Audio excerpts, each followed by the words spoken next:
મારી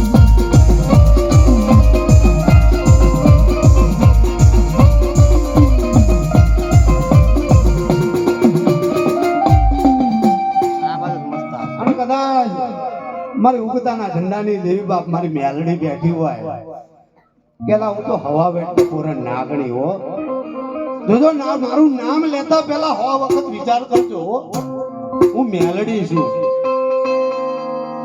કદાચ મારા હમ ખાતા પેલા 100 વખત વિચાર કરજો કે જગતની દેવીઓ કદાચ એને થોડીક દયા આવી જશે પણ હું તો મેલડી છું. મને દેતાય વાર નહીં મને લેતાય વાર નહીં. હું તો મેલડી છું હવા બેઠો પૂરણ નાગણી હો.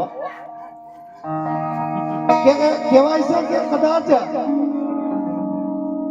ત્રણ માણીંગા મૂકીને એની ઉપર તાવડો માંડો અને 3 પૂરીઓ તળો અને જગતની માલપા કોઈના બાપની તાકાત નહીં કે માણીંગો અહીંયાથી હટાઈ અહીંયા પછી મેલડીના મંડાણ થઈ જાય.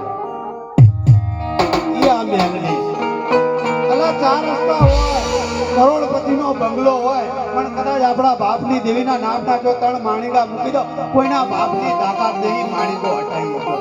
એ મેલડી છે. પણ જોજો કોઈ દાડો મેલડીની સામું આંગળી ન કરતા હો. માનો માનતા વાદા રાખો એના બોલે ઉભા રહો. આ મેલડી એવી છે કે ઉગતા સૂરજે જે એના રથ નીકાળે અને એ રથ હારે મેલડી નીકળે અને બાપ કો ભાગશાળીના જો દર્શન થઈ જાય ને તો એનો બેડો આ ઈ મેલડી છે.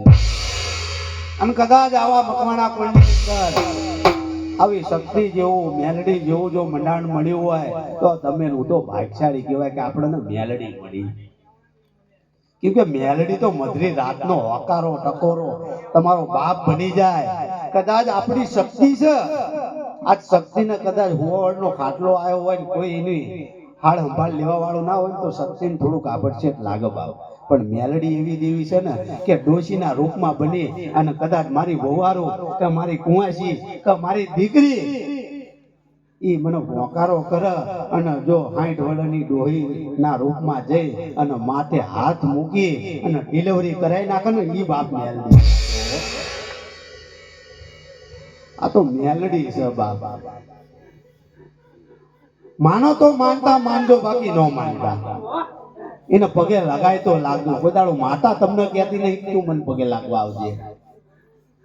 પણ એ તો એક જ વસ્તુ કહે છે કે મારો ભરોસો ને વિશ્વાસ લઈને ફર અને જગતની માલપા કોઈને આંગળી લાગવા દઉં તો તારા બાપે પૂજેલી તારી શિકોતરે પૂજેલી તારી કલુમાની માતા હું પાલવે આયેલી માતા મારી ઉગતાના પોરની મેલડી મને તાજમ નહીં કરવાની બાપ જગતની માલપા.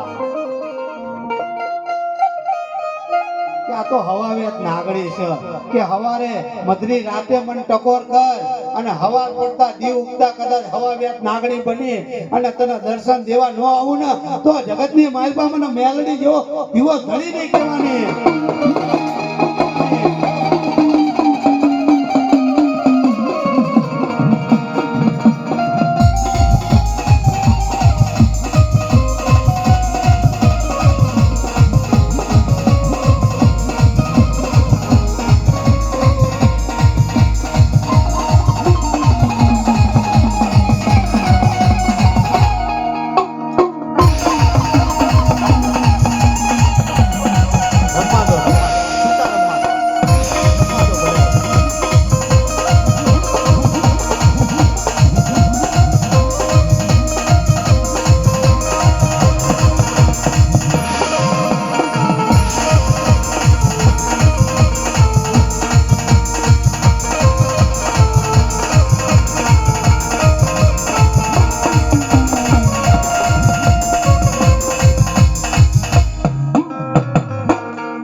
બાપ મારા અંકે વાળાના ભાઈને દેવ મારી શક્તિ જો